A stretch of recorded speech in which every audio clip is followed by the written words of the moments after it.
میں پھر سے ریپیٹ کرتا ہوں, میں نے یہ کہا تھا کہ ایک نئی ریلیشن شپ ایک کریڈیبل گورنمنٹ کر سکتی ہے. وہ کریڈیبل گورنمنٹ, ڈیموکریٹک گورنمنٹ جو انچارج ہو, جو وہ ہندوستان میں یہ سمجھے کہ یہ ٹوٹل انچارج ہیں, یعنی ان کے ہاتھ میں ساری پالیسی ہے. ابھی جو آپ نے بھی بات کی یہ ساری کہ جی ڈائلاگ ہوا اور جو بھی ہوا صوفی محمد, دیکھیں بات یہ ہے کہ ملٹری سلوشن اس جنگ کی, اب ساری امریکن اس نتیجے پہ آ گئے کوئی ملٹری سلوشن نہیں ہے. میں 8 سال سے آپ کے پروگرام میں اور لوگوں کو کہتا جا رہا تھا کہ یہ پہلے تو ہماری جنگ نہیں ہے, اور جب بڑے اونچی بیٹھ کے کہتے تھے جی ہماری جنگ ہے, آج پتہ چل گیا کہ جنگ کس کی ہے, ہماری جنگ نہیں ہے. دوسری چیز میں یہ کہتا تھا کہ اس کی ملٹری سلوشن نہیں ہے, ملٹری سلوشن ملیٹنٹس بنا رہی ہے. آج آپ دیکھ لیں کہ 8 سال کے بعد ہم نے کیا پایا ہے, کیا کھویا کیا پایا ہے. آج ہم اسی نتیجے پہ آ گئے نا. جنرل کیانی نے آل پارٹیز کانفرنس کو 50 پارٹیز کو انہوں نے کہا کہ ہم اپنی پوزیشنز ہولڈ کر رہے ہیں, اب پولیٹیکل سلوشن کی ضرورت ہے, لیکن پولیٹیشنز کدھر ہیں. اب میرے دوسرے سوال کا جواب دے دیجیے. بالکل آپ نے درست فرمایا. ابھی دوسرے سوال کا جواب. میں پہلے سوال کا جواب دے رہا ہوں آپ کو. اصل جواب یہ ہے کہ یہ گورنمنٹ اس کی کیپبلٹی نہیں ہے, نہ قوم کو کیری کر سکتی ہے, نہ فوج کو لیڈرشپ دے سکتی ہے, نہ نیگوشیٹ کر سکتی ہے پولیٹیکل سیٹلمنٹ جو ان کو کرنی چاہیے تھی. 50 پارٹیز نے آل پارٹیز کانفرنس میں کہا گیو پیس اے چانس, جنگ سے مسئلہ نہیں ہو سکتا, ڈائلاگ کرو. ابھی تک کوئی ڈائلاگ ہوا ہے؟ ہر روز آپ کے فوجی مر رہے ہیں, ہر روز آپ کے شہری مر رہے ہیں, ساؤتھ وزیرستان سے لے کے اوپر تک. کوئی ڈائلاگ ہوا ہے؟ کدھر ہے؟ ابھی یہ جو آپ نے سیچن کی بات کی, بیچارے ہمارے فوجی وہاں دفنے ہوئے ہیں اس کے نیچے, برف کے نیچے, 125 فوجی. پریزیڈنٹ باہر گیا ہوا ہے.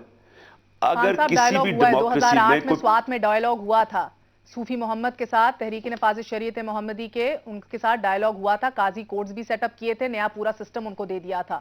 اس کے بعد بھی سچویشن کنٹرول میں نہیں آئی, تب جا کے فوجی آپریشن کا آغاز ہوا. مہر یہ بڑا کمپلیکیٹڈ ہے. سوات کا ایشو بالکل فرق ہے قبائلی علاقے سے. سوات اور قبائلی علاقے میں جو ہو رہا ہے کوئی کنیکشن ہی نہیں ہے. جو لوگوں کو آنکھوں میں دھول ڈالنا چاہتے ہیں وہ دونوں کو اکٹھا کر دیتے ہیں. سوات سیٹلڈ ایریا ہے, سوات کا بارڈر افغانستان سے نہیں ہے. صوفی محمد کی ایک پرانی موومنٹ چل رہی تھی, جو نفاذ شریعت تھی, وہ 2 اگریمنٹ کر بیٹھی تھی 94 میں, پھر 96 میں. اس کا ایک اور موومنٹ تھی قبائلی علاقے میں, ایک اور موومنٹ ہے. میری بات سنیں پہلے. قبائلی علاقے کے اندر 3 اگریمنٹس ہوئیں. جنرل اورگزئی نے سیمران میں کہا کہ جو تینوں اگریمنٹس تھی وہ تینوں انہوں نے نہیں, ملیٹنٹس نے نہیں توڑی, وہ ہم نے امریکن پریشر میں توڑی ہیں. بات یہ ہے کہ یہ امریکنوں سے ہم پیسے لے کے ان کی جنگ لڑ رہے ہیں. اس نے پاکستان کو تباہی کے کنارے پہ کھڑا کر دیا ہے.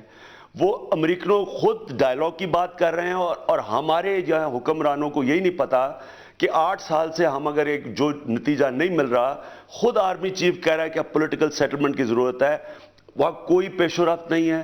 وہ سارے ابھی بھی آج بھی مجھے بتائیں کہ کیا آپ کو پتہ ہے 1 لاکھ لوگ آج باڑہ سے باہر نکلے ہوئے ہیں, وہاں جلوزئی کیمپ میں بیٹھے ہوئے ہیں. 1 لاکھ لوگ, سارا قبائلی 60 لاکھ لوگ تباہ ہو چکے ہیں. کوئی یہاں کسی کو فکر ہے کہ وہاں ساری تباہی مچی ہوئی ہے, ان کی معیشت ختم ہوگی, بچے 8 سال سے سکولوں میں نہیں گئے, کوئی کسی کو فکر ہے کہ وہاں کیا ہو رہا ہے؟ وہ جنگ مہر, وہ جنگ جس کے اس وقت کسی کو یہی نہیں پتا کہ جیت کیا ہے, کسی کو یہی نہیں پتا کہ آگے روڈ میپ کیا ہے, کیونکہ حکم رہ رہے ہیں کسی اور سے.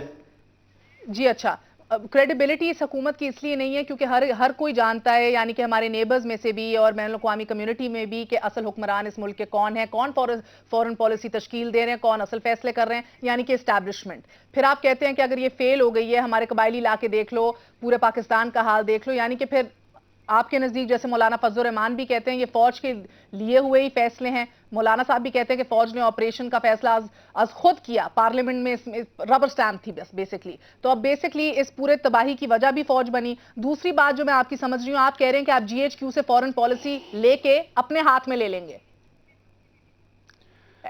پہلے مجھے یہ بتائیں کہ اگر مجھے لوگ ذمہ داری دیتے ہیں, اگر پاکستانی قوم یہ فیصلہ کرتی ہے, مینڈیٹ دیتی ہے مجھے, آئین کے اندر کون فیصلے کرنا ہے, کس کی ذمہ داری آئین میں؟ میری ہوگی ایز پرائم منسٹر جو گورنمنٹ ڈیموکریٹک گورنمنٹ کو ہیڈ کر رہا ہے. اگر میری ذمہ داری ہے تو میں پھر ذمہ داری لوں گا. میں پھر یہ کہوں گا کہ اگر میں, کیونکہ عوام میرے سے ایکسپیکٹ کرے گی ذمہ داری نبھانی, پھر اگر میں اگر میں کسی کا پتلا بن جاؤں تو میں ذمہ دار ہوں, پھر مجھے ریزائن کرنا چاہیے. ابھی مولانا فضل الرحمان نے اگر یہ کہا فوج فیصلے کر رہی ہے, یہ فیڈرل کیبنٹ کے ممبر تھے, کیوں نہیں ریزائن کیا؟ بتائیں ان میں سے جب یہ کہتے ہیں کیبنٹ میں پرائم منسٹر پریزیڈنٹ فوج کو کہہ رہے ہیں کہ ہمیں کام نہیں کرنے دے رہے, کیوں نہیں ریزائن کرتے؟ مجھے آج تک یہ بتائیں کہ اگر تو یہ جینوئن ڈیموکریٹس ہیں کیوں نہیں عوام کے پاس جاتے؟ اردوغان نے ترکی کے اندر ایک سکارف ایشو کے اوپر اس نے, اور ترکی کی فوج نے زیادہ مداخلت کی تھی پاکستانی فوج سے. ترکی کی فوج نے ایک پرائم منسٹر کو لٹکایا تھا, اس کو پھانسی دلوائی تھی. کس چیز پہ؟ کہ وہ بہت اسلامسٹ تھا. یہ نہیں کہ اسے کوئی چوری کی یا قتل کیے, وہ فوج تھی.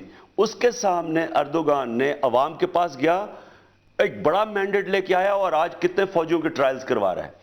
وہ ہے ڈیموکریٹک لیڈر, پتلا نہیں ہے. ایک منٹ میری بات سنیں, میری بات سنیں, ایک منٹ بات کمپلیٹ کرنے دیں. دیکھیں وہ ہے لیڈر, وہ ایک ویژن لے کے آیا تھا, وہ تیار تھا کہ اگر میرے راستے میں کوئی رکاوٹ ہے میں عوام کے پاس پیچھے جاؤں گا, کیونکہ میری طاقت عوام میں ہے, ان کی طاقت عوام میں ہے. جو پریزیڈنٹ بنا ہے جناب, وہ لیڈر بار بار جیت کے اس لیے سامنے آ رہا ہے کیونکہ اس نے اکانومی کو ٹریک پہ لے آیا ہے, معیشت کو اس نے صحیح کر دیا ہے. مگر آپ کے مینیفیسٹو میں معیشت کے حوالے سے چند ایسے نکات ہیں جن کے اوپر سوالیہ نشان اٹھتے ہیں. ایک چھوٹے سے وقفے کے بعد عمران خان صاحب شاید پہلی بار انہی مینیفیسٹو کے چند نکات کی وضاحت کریں گے.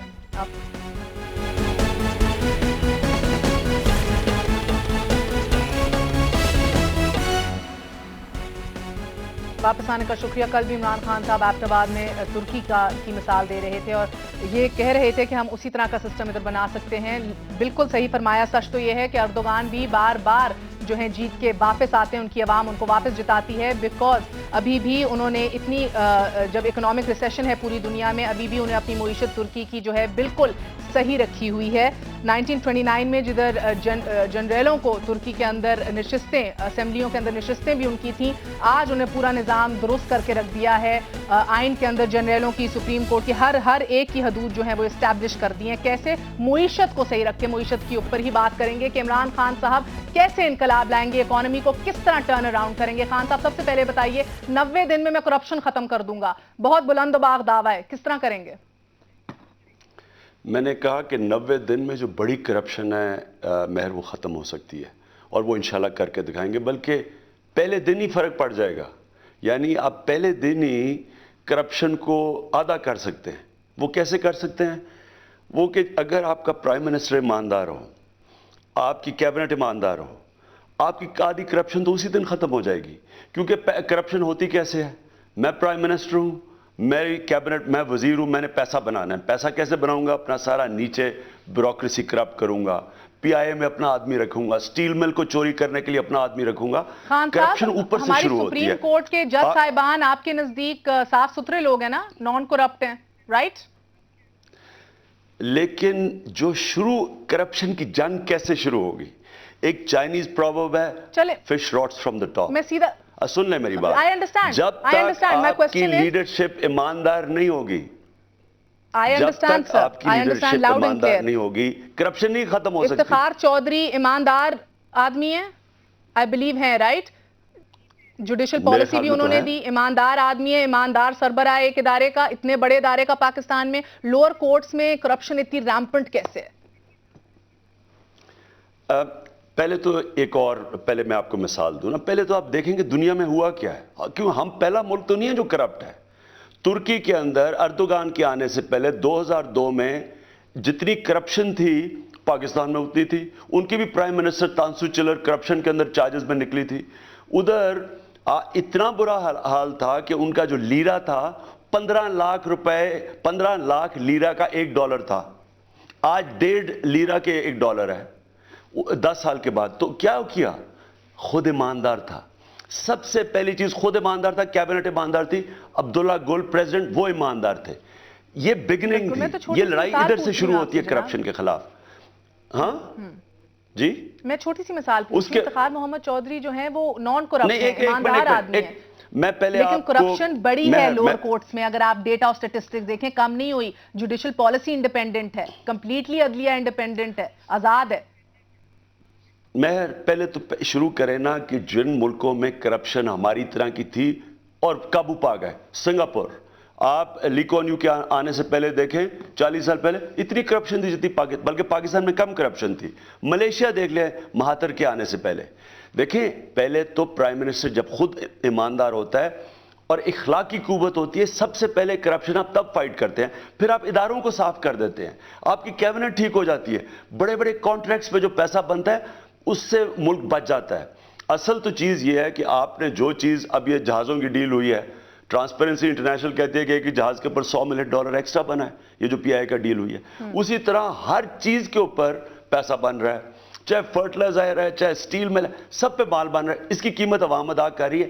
اور دوسری چیز جو کرٹیکل ہے آپ نے اکنامک سکسیس کے لیے، کرپٹ معاشرے کے اندر انویسٹمنٹ نہیں آتی، کوئی سرمایہ کاری نہیں کرتا.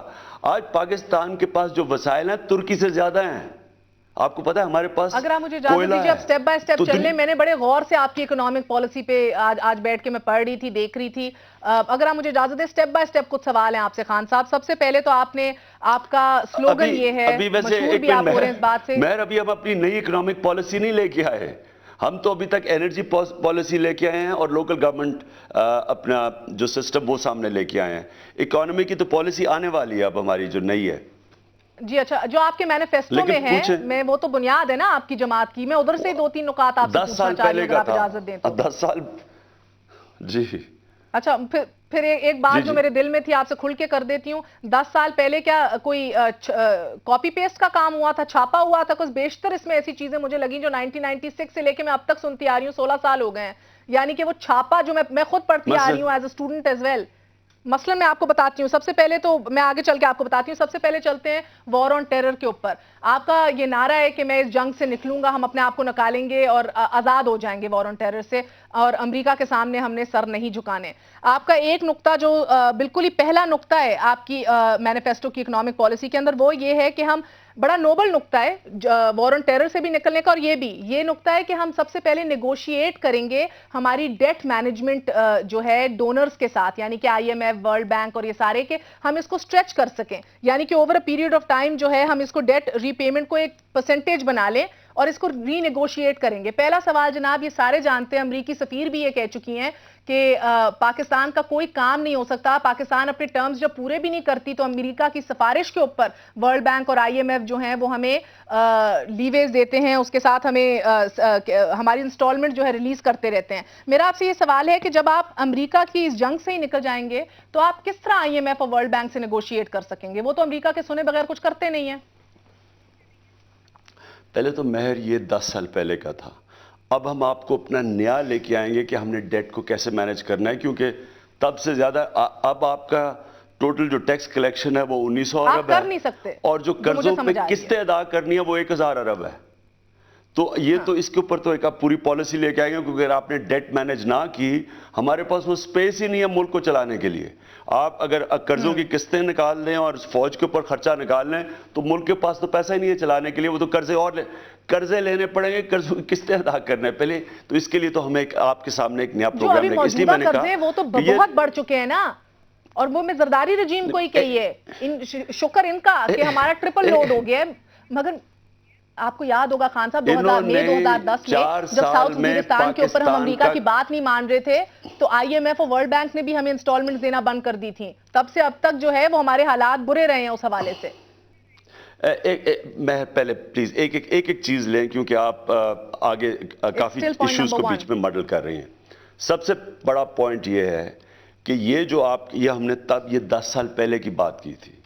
آج پاکستان کا مسئلہ قرضے، انہوں نے دگنے قرضے کر دیے 4 سالوں میں، اور جو ڈیٹ سروسنگ ہے وہ 1000 ارب 1900 میں سے 1000 ارب قرضوں کی قسطیں ادا کرنی ہے. اس لیے اس کے اوپر ایک آپ کے لیے ایک نیا، اس لیے تو میں نے آپ کو کہا کہ اپنی جو نئی اکنامک پالیسی ہے وہ اس مہینے لانے لگے ہیں انشاءاللہ. پہلے لوکل گورنمنٹ، اب وہ لے کے آئیں گے. پرابلم تو وہی ہے نا خان صاحب، پرابلم تو بلکہ بڑی بن چکی ہے 10 سالوں میں. ایک منٹ سن تو نہیں مہر، پلیز مجھے کمپلیٹ کرنے دے بات.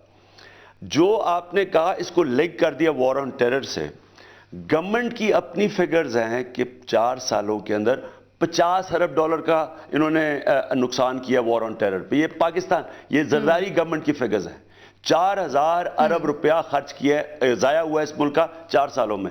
تو مجھے یہ بتائیں کہ اگر یہ جنگ لڑنی ہے اور جس کا نہ منہ ہے نہ سر ہے، کسی کو پتہ ہی نہیں ہے جیت کیا ہے، یہ 8 سال جو کرتے جا رہے ہیں وہ اور 8 سال چلتا جائے گا. اگر ہم نے اس کے اوپر کوئی ایک نئی اسٹریٹجی نہ کی تو یہ تو ویسے ہم تباہ ہو جائیں گے. اس لیے میرے خیال میں یہ کلیئرٹی لے آئیں اپنے کہ ایک ریولوشنری پاکستان میں اب چینجز چاہیے. اس میں اگر آپ نے اس ملک کو اب بچانا ہے نا جدھر کھڑا ہے، نمبر 1 چیز آپ کو اس جنگ سے نکلنا پڑے گا. کیونکہ اس کے جو اور فال آؤٹ یہ ہے کہ کوئی انویسٹمنٹ ہی نہیں آ رہی. پاکستان میں فلائٹ آف کیپٹل ہے، اتنا انسیکیور ہے کہ دبئی جا کے بچارے آپ کے بزنس مین جا کے میٹنگ کرتے ہیں. اس کے ساتھ کنیکٹڈ دوسرا یہ ہے کہ جب تک آپ اس کرپشن کے اوپر اور گورننس سسٹم ٹھیک نہیں کرتے، پاکستان کے پاس پیسہ ہی نہیں آنے لگا. انویسٹمنٹ جو آپ کو اس ملک میں پار جنریشن کے لیے پیسہ چاہیے، مثلا کوئلہ ہے آپ کے پاس، کوئلہ پڑا ہوا ہے، اس کو کوئلے کو پار جنریشن میں بنانے کے لیے انویسٹمنٹ چاہیے. وہ انویسٹمنٹ کیسے آئے گی؟ یا کرپشن کی وجہ سے اور وار آن ٹیرر کی وجہ سے انویسٹمنٹ ہی نہیں آنی. تو یہ 2 چیزوں کو ٹیکل کرنا پڑے گا، گورننس کو اور کرپشن کو ایک طرف اور وار آن ٹیرر کو دوسری طرف. نہیں تو پاکستان تباہی کی طرف جا رہا ہے. تو یہ 2 ایمرجنسی سچویشنز ہیں. جی اچھا، میں ایک وقفہ لے رہی ہوں. وقفے کے بعد خان صاحب آپ سے یہ جاننے کی کوشش کرنی ہے کہ انقلاب تو آئے گا، مگر انقلاب شاید اسی صورت میں آئے گا جو آپ انویژن کر رہے ہیں. اکنامک پالیسیز بھی، لوکل باڈی کے حوالے سے بھی ابھی آپ نے ہمیں اور سمجھانا ہے، مگر وہ تب آئے گا جب آپ 2/3 اکثریت کے ساتھ آ سکیں، آپ کی ٹیمز ہر اسمبلی میں موجود ہوں. کیا یہ واقعی پاسبل ہوگا؟ بیکاز آپ کے ٹیکس ریفارمز میں بھی اب آتے ہیں جو پاسبل نہیں لگ رہے. But we gonna find out from Imran Khan after very short break.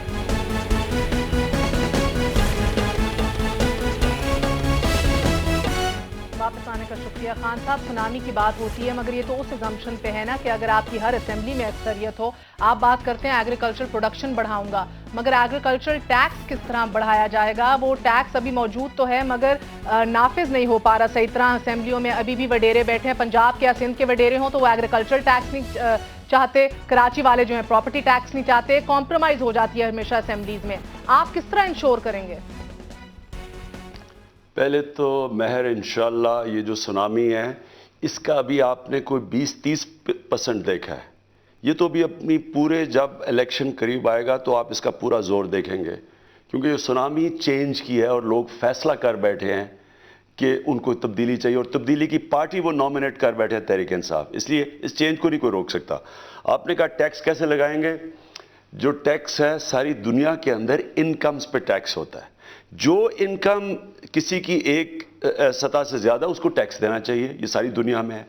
Pakistan میں کیونکہ اس ملک کے حکمران ٹیکس نہیں دیتے، اس ملک کی اسمبلی جو لیڈرشپ ہے 61% اسمبلی کے ممبرز انکم ٹیکس نہیں دیتے.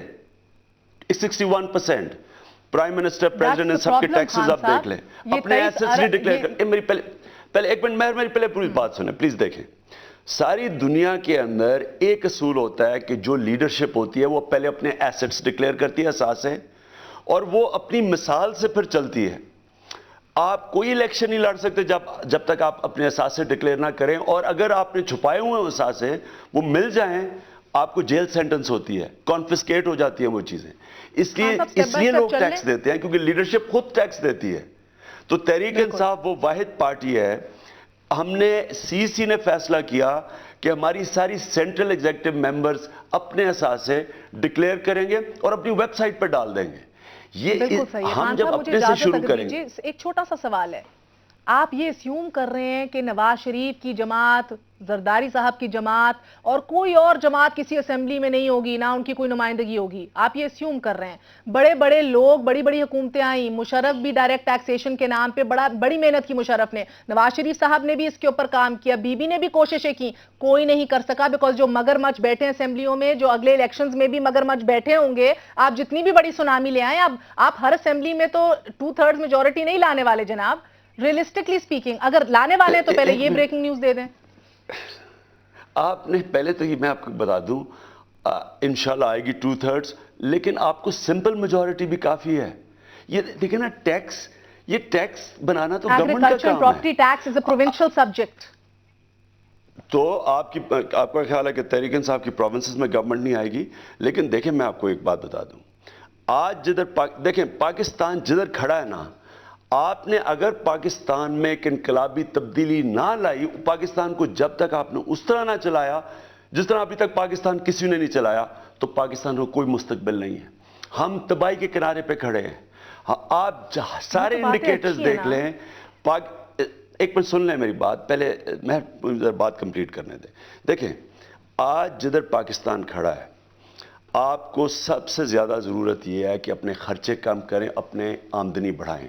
یہ اگر آپ نہیں کریں گے, 1000 ارب روپے کا خسارہ ہے, 2000 ارب روپے مشکل سے ٹیکس سے کٹا ہے, 3000 ارب روپے خرچہ ہے.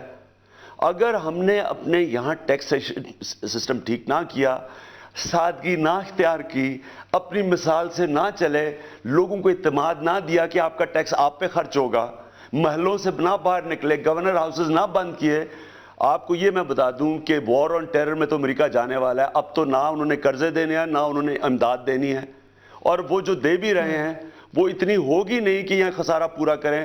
اپنے تعلیم کا بجٹ پاکستان کا سارے برِ صغیر میں سب سے کم ہے. ترکی کے اندر انہوں نے, آپ کو پتا ہے ایجوکیشن بجٹ کیا, آپ نے ایک اور بات کی ہے اس کے اندر کہ ریشنلائز کریں گے آپ ڈیفنس بجٹ کو. 24% ڈیفنس بجٹ کو ریشنلائز کریں گے تو پھر تعلیم اور صحت اور ادر جگہوں پہ دیں گے نا. ہاں کیا اب کیا کہا آپ نے؟ آپ نے اس میں لکھا, میں کہہ رہی ہوں آپ نے لکھا ہوا ہے کہ آپ ڈیفنس بجٹ کو ریشنلائز کریں گے, ادھر سے نکالیں گے تو شاید آپ صحت اور تعلیم اور دیگر جگہوں پہ دے سکیں گے نا.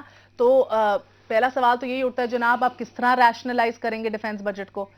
بیکاز ہمارا ڈیفنس بجٹ کا سب سے بڑا, ہماری اسٹیبلشمنٹ کا اس کے آگے ریزننگ ہوتی ہے کہ آپ بھارت کے ڈیفنس بجٹ کو دیکھیں, ایسکلیٹ کر رہا ہے. India is the biggest arms buyer in Asia. So آپ کس طرح یہ کریں گے اپنی فوج کو ناراض کیے بغیر, یا سیکیورٹی پہ کمپرومائز کیے بغیر؟ پاکستان کی فوج پاکستان کا حصہ ہے نا. کیا پاکستان کو فوج کو فکر نہیں ہے کہ پاکستان تباہی کے کنارے پہ کھڑا ہے؟ کیا ان کو یہ فکر نہیں ہے کہ ملک بینکرپٹ جب ہوگا تو سب سے پہلے تو ڈیفنس بجٹ, کیا روس سے تکڑی فوج تو نہیں تھی پاکستان کی, سوویت یونین سے, تو جب وہ اکنامک کولیپس ہوا تو کیا ہوا, فوج بچا گئی. ایک میری بات سنیں, پاکستانی فوج پاکستان کی ہے. اگر ہم نے سب نے مل کے یہ جو آگے ہم اندھیرے کی طرف جا رہے ہیں اور تباہی کی طرف, اگر ہم نے نہ مقابلہ کیا, ساری قوم کو اکٹھا ہونا پڑے گا, سب کو مل کے فیصلہ کرنا پڑے گا کہ کیا پاکستان نے تباہ ہونا ہے یا ایک نیا پاکستان بنانا ہے, خودداری ہونی ہے یا یہ غلامی کرنی ہے, یا اپنی فوج کو اپنے لوگوں سے لڑانا ہے کسی سے پیسے لے کے, یا ایک خوددار قوم بن کے اپنے لوگوں کے ساتھ کھڑا ہونا ہے. ریئلسٹکلی جو بات مجھے سمجھ آتی ہے خان صاحب, مجھے یہ بات سمجھ آتی ہے کہ آپ اسمبلیوں میں پہنچیں گے خیر سے, لوگ آپ کو ووٹ دیں گے, تو پھر آپ کو میاں صاحب کی جماعت کے ساتھ, زرداری صاحب کی جماعت کے ساتھ, ان سب کے ساتھ بیٹھنا پڑے گا in one sort of a formula or another, hung parliament, let's just say. تو آپ کس طرح انہیں راضی کریں گے اپنی باتوں کے اوپر؟ مجھے یہ سمجھا دیجئے, چاہے وہ ایگریکلچر ٹیکس ہو, چاہے میری بات سنیں, میں ان کے ساتھ اگر بیٹھنا ہی ہے تو پالیٹکس مجھے کرنے کا فائدہ کیا ہے؟ اگر انہی کے ساتھ بیٹھنا ہے, دیکھیں نا آج تباہی انہی کی وجہ سے ہوئی ہے. پارلیمنٹ میں آپ ان کے ساتھ نہیں بیٹھیں گے, اگلے الیکشنز میں نمبر لے کر آ گئے تو آپ پھر پارلیمنٹ میں نہیں جائیں گے؟ اگر ہم نے کلیئر میجورٹی نہ لی, تحریک انصاف اپوزیشن میں بیٹھے گی, کیونکہ مقصد کیا پالیٹکس کا؟ مجھے یہ بتائیں عمران خان کو کیا فائدہ پالیٹکس کا؟ مجھے کس چیز کی کمی ہے؟ ہم تو صرف پالیٹکس کر رہے ہیں اپنے ملک کے لیے. اگر ہم نے ملک کو چینج ہی نہ کر سکے, ریفارمز ہی نہ لا سکے, آپ کا خیال ہے کہ یہ ہمیں چینج لانے دیں گے؟ مجھے بتائیں, جو یہ 25 سال باریاں لے چکے ہیں, باری لوکل باڈیز پہ آ جاتے ہیں, وقت کی قلت ہے خان صاحب, چینج تو نیچے سے ہی شروع ہوتا ہے. جی, چینج نیچے سے شروع ہوتا ہے, اور آج آپ نے لوکل گورنمنٹ, چینج اوپر سے شروع ہوتا ہے نا, مگر نیچے سے لیڈرشپ آپ لانا چاہ رہے ہیں لوکل گورنمنٹ کے تھرو. تو میں آپ سے یہ جاننا چاہ رہی ہوں, آج آپ نے انٹروڈیوس بھی کرایا اپنا سسٹم, مگر میں نے اس کو ڈیٹیل میں اگین گو تھرو کیا ہے. Again in my humble opinion, may be I am wrong, ذرا سی کلیریفیکیشن کر دیجئے. ایکسپرٹس کا بھی یہ کہنا ہے کہ یہ ایک رورل ڈیولپمنٹ پلان زیادہ لگ رہا ہے, یہ local government system as such نہیں لگ رہا, آپ کا ڈیولپمنٹ پلان ہے. اور جدھر آپ نے بات کی ہے ولیج کاؤنسلز کی, یہ تو 2001 سے 2005 تک ویسے ہی چل رہے تھے, 2005 میں ان کو آپشنل کیا تھا. نئی بات کیا ہے اس میں؟ پہلے تو کلیئر کر دوں کہ ہمیشہ